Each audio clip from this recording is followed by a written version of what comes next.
इस संविधान को विपरीत आप काम कर रहे हो, संविधान के आर्टिकलों को कुचल रहे हो, संविधान की धाराओं को कुचल रहे हो। वाइस प्रतिज्ञा राजेंद्र पाल की नहीं है, वाइस प्रतिज्ञा बंदे करुणाकर की नहीं है, वाइस प्रतिज्ञा किसी और की नहीं है, ये बोधिसत्व डॉक्टर बाबा साहब अम्बेडकर की 14 अक्टूबर 1956 की है।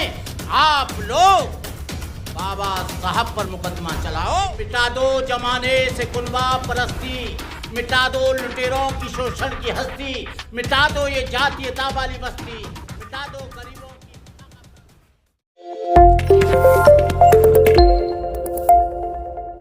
बाबा साहब डॉक्टर अम्बेडकर ने जब 26 नवंबर 1949 को संविधान बना कर दिया और 26 जनवरी 1950 को जब संविधान लागू हुआ, इम्प्लीमेंट हुआ, बाबा साहब डॉक्टर अम्बेडकर एक कोने में बैठकर रो रहे थे। इसी 26 पुरालीपुर रोड पर उनके जो शिष्य थे, उनके जो सेवक थे, रत्तू ने पूछा, बाबा साहब आपने कितना बड़ा काम किया है और आप रो रहे हैं? आपने तो उन लोगों को हजारों साल की गुलामी की दास्ता की बेड़ियों को आपने काट दिया। जो यहां का आर्टिकल नंबर 13 है, 14 है, 15 है, 16 है, वो यहां के दलित शोषित पीड़ित, जो यहां के ओबीसी और वीसी और शेड्यूल कास्ट और शेड्यूल कास्ट के लोग हैं, उनके लिए वो आर्टिकल नंबर 14 और 15 और 16 एक वरदान है। लेकिन बाबा साहब डॉक्टर अम्बेडकर ने कहा, रत्तू तुम नहीं जानते हो, रत्तू तुमको पता नहीं है, ये देश मनुवादियों का देश है और मैं संविधान ऐसे व्यक्तियों के हाथ में सौंप रहा हूं जो लोग इस संविधान को कभी इंप्लीमेंट नहीं करेंगे। जिस देश का राष्ट्रपति राजेंद्र प्रसाद राष्ट्रपति बनने पर 101 ब्राह्मणों के पैर धोता हो और उस पैर धोने की गंदगी का आचमन लेता हो और वो अहोभाग्य समझता हो, लोहिया जी ने इस पर बहुत कटाक्ष किया। लोहिया जी ने कहा, कोई कल्पना नहीं की जा सकती कि यहां पर लोकतंत्र और डेमोक्रेसी जिंदा रहेगी, जमहूरियत यहां जिंदा रहेगी, आदमी का अधिकार जिंदा रहेगा। बाबा साहब डॉक्टर अम्बेडकर ने आज से पहले ही कह दिया था। आपको मालूम होना चाहिए वकीलों, इस देश का सबसे बड़ा पहला सदस्य इस देश का प्रधान राष्ट्रपति होता है। मैं उस समय जगन्नाथपुरी में था और सर्वधर्म सम्मेलन में ब्रह्मा कुमारी के लोगों ने मुझे बौद्धों की तरफ से प्रतिनिधित्व करने के लिए बुलाया था। राष्ट्रपति गए, लेकिन जगन्नाथपुरी के मंदिर में उन ब्राह्मणों ने, पुजारियों ने उनको अंदर नहीं घुसने दिया। ये वीडियो है, मैं झूठ नहीं बोल रहा हूं, यहां के समस्त अखबारों में आया। जिस देश में राष्ट्रपति को नहीं घुसने दिया जाता हो, डॉक्टर अम्बेडकर जैसे व्यक्ति को जो लंदन से और कोलंबिया से इतना बड़ा पढ़ाई करके आया हो, डॉक्टर अम्बेडकर बड़ौदा में बैठकर ये संकल्प लिया था कि मैं इस व्यवस्था को नेस्त नाबूद करूंगा। लेकिन यहां का सड़ियल और ढालियल ढांचा, यहां का जो सड़ियल और ढालियल ढांचा है, उसको बदलने के लिए आज से 2500 वर्ष पहले बुद्ध आए, महावीर स्वामी जैन और गुरु नानक आए, चोखा मेला आए, ज्योतिराव फुले आए, साहू जी महाराज आए, कबीर आए, रैदास आए। लेकिन वो ढांचा आज भी 5000 वर्ष से वैसा का वैसा खड़ा हुआ है। मैंने अपने 46 वर्ष के संन्यास में, आज मेरी उम्र 75 में स्टार्ट हो गई है, 8 अक्टूबर से राजेंद्र पाल बहुत छोटे थे जब से मैं मिलता हूं, एलएलबी कर रहे थे। राजेंद्र पाल से मेरा बहुत पुराना संबंध है। राजेंद्र पाल एक अच्छे व्यक्ति हैं, लेकिन वो किस हड़बड़ी में हैं, क्या कारण है कि उन्होंने इस्तीफा दे दिया, वो तो वो जाने, हमें इस बात का पता नहीं। लेकिन उनकी जो 22 प्रतिज्ञा हैं उसकी वजह से सारे देश का अम्बेडकरवादी और बुद्धिस्ट उनकी साथ है। नागपुर में उनका स्वागत कराया, गुजरात में उनका स्वागत कराया, देश के कोने कोने में स्वागत हो रहा है। लेकिन हम चाहते थे कि ये जो इनका विधायक आम पार्टी से है उसको भी लात मार देनी चाहिए, जो एक संदेश समाज में जाए। क्यों? ये देश 4 स्तंभों से चलता है। आप तो पढ़े लिखे लोग हैं, वकील हो, मैं तो वकील नहीं हूं। मैं तो फिलॉसफी का स्टूडेंट रहा हूं, और फिलॉसफर तो जो जानते हैं आप आधा पागल होता है, उसे कुछ ज्यादा मालूम नहीं होता कानून वानून के बारे में। लेकिन यहां के 4 स्तंभ हैं जिससे देश चलता है, जो हमारा संविधान चलाता है।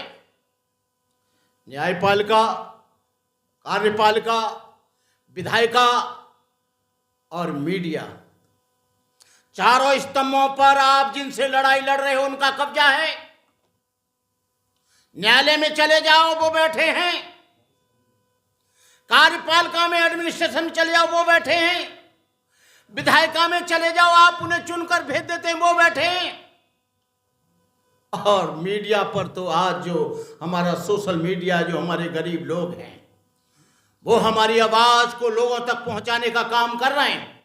मेरा कहने का मतलब यह है, हम लोग, हमारा समाज सोडा वाटर की बोतल है, खोला ढक्कन तो ऊपर तक फप से बाहर निकल गई गैस, और थोड़े दिन तक बात सब कुछ शांत हो गया। एट्रोसिटी एक्ट चला, बिना लीडर के चला, बिना प्लीडर के चला, और सोशल मीडिया पर सारा आया। 12 बच्चे उसमें शहीद हुए, मारे गए 18 से 25 वर्ष के लोग। मेरा कहने का मतलब यह है, अब भाषण देने का समय समाप्त हुआ है। लोकतंत्र तरीके से शहादत और बलिदान आपको देना पड़ेगा। आपकी फ्रीडम, आपकी जमहूरियत, आपकी स्वतंत्रता, उसके लिए बलिदान चाहती है। ये लोग इतनी आसानी से आपको स्वतंत्रता नहीं देंगे। अरे आप बात करते हो, कब तक गाते रहोगे इसको कि मैंने नल छू लिया, मैंने घड़ा छू लिया, मैंने बाल्टी छू ली, मैंने ये छू लिया, मैंने लोटा छू लिया। अरे वो तो आज भी हो रहा है। इंद्र मेघवाल जैसे बच्चे को, 9 वर्ष के बच्चे को मार दिया जाता है, और जितेंद्र जैसे व्यक्ति को मूंछ रखाने पर कत्ल कर दिया जाता है। कासगंज में बारात को छड़ने नहीं दिया जाता है। आपको मंदिरों में पिटाई होती है, कथा होती है तो आपको पीट पीट के भगा दिया जाता है। आपके संविधान को इसी धरती पर जलाया जाता है, केवल इस पार्लियामेंट की बगल में जहां पर लोग बैठे हैं। 135 लोग पार्लियामेंट में, उनके कान पर जू नहीं रेंगती है। रिजर्व सीट से आते हैं, लेकिन जो यहां का रिजर्व सीट का आदमी है, एससी का आदमी है, एसटी का आदमी है, बैकवर्ड का आदमी है, ओबीसी का आदमी है, उस पर जुल्म होता है, अत्याचार होता है, उनकी बहन बेटियों के साथ बलात्कार होता है। आप कब तक कहोगे कि हमारा ये फ्रीडम ऑफ चॉइस? इस देश में कल्पना मत करना, 60 वर्ष गुजर गए, अब आपकी फ्रीडम की चॉइस है। चॉइस का मतलब है बोलने का अधिकार, चलने का अधिकार, खाने का अधिकार। लेकिन यहाँ गाड़ी में आता है, गुजरात में कोई नया लड़का तो गाड़ी को तोड़ दिया जाता है। अंबेडकर की शर्ट पहन कर आता है तो उस शर्ट को फाड़ दिया जाता है। यदि वो उनके मरे हुए पशुओं को नहीं उठाता है तो उनके हाथ बांधकर पैर पर चढ़कर, ऊपर चढ़कर उन पर कोड़े बरसाए जाते हैं। अरे कहाँ फ्रीडम ढूंढ रहे हो? अपने हाथ में फ्रीडम लो। मुझे राहुल नागपाल जानता है, मुझे राजेंद्र पाल जानता है। मेरे ऊपर जुल्म हुआ, मैंने कभी एफआईआर नहीं की। उस जुल्म का बदला मैंने लिया। मैं सेंट्रल जेल में 1.5 साल तक फतेहगढ़ सेंट्रल जेल में रहा। मैंने कभी आह नहीं की। ये जो बच्चा है चंद्रशेखर आजाद, इसको छुड़ाने वाला, इसको हेल्प करने वाला भंते करुणा करे, मैं चुपचाप काम करता हूं। राहुल नागपाल जानता है। राहुल नागपाल, एडवोकेट सुरजीत, बालक राम, हम तीनों 2-2, 4-4, 10-10 बार जेल में गए। वहां कहता था कि हमको छुड़ा लो। हम के छुड़ा तो लेंगे, लेकिन तू कोई पार्टी मत बनाना। आदमी सोशल मूवमेंट के पीछे अपना राजनीतिक स्वार्थ तलाशता है, सामाजिक आंदोलन के पीछे अपना राजनीतिक स्वार्थ पूरा करता है। बाबा साहब ने कहा था ऐसे लोगों से कभी अपेक्षा मत करना कि ये तुम्हारा और तुम्हारे समाज का काम करेंगे। काशीराम कहते थे, हम जीते ना जीते, विधायक आए ना आए, राजनीति चले ना चले, लेकिन सामाजिक आंदोलन निरंतर चलता रहना चाहिए। जिसका समाज मजबूत होता है उसकी राजनीति मजबूत होती है। जिसका समाज मजबूत होता है उसकी सत्ता परिवर्तित होती है। यहां सत्ता और व्यवस्था का चक्कर है। यहां पर सामाजिक परिवर्तन कब आएगा? जब यहां पर सत्ता बदलेगी। और सत्ता को कौन बदलेंगे? आप लोग बदलेंगे। कल एक बैकवर्ड का आदमी था, उसने मेरे से कहा, बंते जी राम मंदिर तो बन गया और हमारा कल्याण भी राम मंदिर करेगा। हमने कहा तुम्हारे बैकवर्ड के लोग, विनय कटियार बजरंग दल का अध्यक्ष है, उमा भारती तमाम प्रतिनिधित्व करती है आरएसएस का और बीजेपी का। कल्याण सिंह कहा करते थे कि मैं राम मंदिर के लिए हजारों बार फांसी पर लटक जाऊंगा, लेकिन राम मंदिर की निर्माण कमेटी में एक भी बैकवर्ड को नहीं रखा गया। राम मंदिर के ट्रस्ट में एक भी SC ST बैकवर्ड के आदमी को नहीं रखा गया। तो मैं कहता हूं कि आप लोग कहीं नहीं हैं, आपके छलावा करते हैं ये लोग बहुत बेईमान लोग हैं। अंबेडकर का फोटो लगाकर आपके सारे वोटों को ले लेते हैं। आप लोग बहुत इमोशनल हो, बहुत भावुक हो। मेरा मतलब आपसे नहीं है, आपके समाज से है, पिछड़ा वर्ग से है। केजरीवाल ने बाबा साहब अंबेडकर और भगत सिंह का फोटो लगाया, लोगों ने सटासट वोट दे दिया। वाल्मीकि भाइयों को झाड़ू दिखाया, ये तुम्हारा झाड़ू है, फटाफट वाल्मीकियों ने वोट दे दिया। अंबेडकर का फोटो दिखाकर वो वोट ले गए, झाड़ू लिखाकर वो वोट ले गए, मुख्यमंत्री बन गए। मैं कहना चाहता हूं कि अब केजरीवाल जी, आपको पूछना चाहता हूं, डॉक्टर अंबेडकर तो किसी भी उसको मानते नहीं थे। 22 प्रतिज्ञाएं आज से नहीं है, 17वां वॉल्यूम बीजेपी ने छपवाया, 40वां वॉल्यूम बीजेपी ने छपवाया, और उसमें बाबा साहब की प्रतिज्ञाएं। तुम्हारे ये गडकरी जी 6 तारीख को, 5 तारीख को मैं नागपुर में था। गडकरी जी, फडणवीस जी, रामदास आठवले जी और तमाम बीजेपी के लोग वहां पर थे। उस पंडाल में सुरेश ससाई की अध्यक्षता में 22 प्रतिज्ञाएं दी गई। 22 प्रतिज्ञाओं को आपने क्यों इतना बायबेला मचा दिया है पूरे देश में?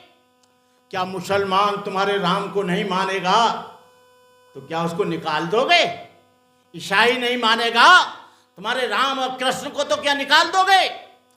ये भारतीय संविधान धर्मनिरपेक्ष देश है और इस बात की गवाही देता है कि कोई भी आदमी किसी भी धर्म को मान सकता है, किसी भी विचारधारा को मान सकता है, किसी भी आइडियोलॉजी को मान सकता है, किसी भी फिलॉसफी को मान सकता है, किसी भी दर्शन को छोड़ सकता है, किसी भी दर्शन को अंगीकार कर सकता है। ये तुम्हारी भपौती जागीरदारी नहीं है कि संविधान को विपरीत आप काम कर रहे हो, संविधान के आर्टिकलों को कुचल रहे हो, संविधान की धाराओं को कुचल रहे हो, आदमी की फ्रीडम, आदमी की जमहूरियत, आदमी का जो आपका सिद्धांत है उसको भी तुम कुचल रहे हो। अरे 22 प्रतिज्ञाएं यदि राजेंद्र पाल नहीं मानता है, और 22 प्रतिज्ञाएं राजेंद्र पाल की नहीं है, 22 प्रतिज्ञाएं भंते करुणाकर की नहीं है, 22 प्रतिज्ञाएं किसी और की नहीं है, ये बोधिसत्व डॉक्टर बाबा साहब अम्बेडकर की 14 अक्टूबर 1956 की हैं। आप लोग बाबा साहब पर मुकदमा चलाओ, हम लोगों पर नहीं। इन्हीं शब्दों के साथ मैं आप लोगों से कहना चाहूँगा कि मिटा दो जमाने से कुनबा परस्ती, मिटा दो लुटेरों की शोषण की हस्ती, मिटा दो ये जातीयता वाली बस्ती, मिटा दो गरीबों की फाका परस्ती। जब तक हैं ये चांद सितारे, जब तक है धरती अंबर, भारत ऋणी रहेगा उसका, अमर रहेगा अम्बेडकर। जय भीम, नमो बुद्धाय, जय भारत।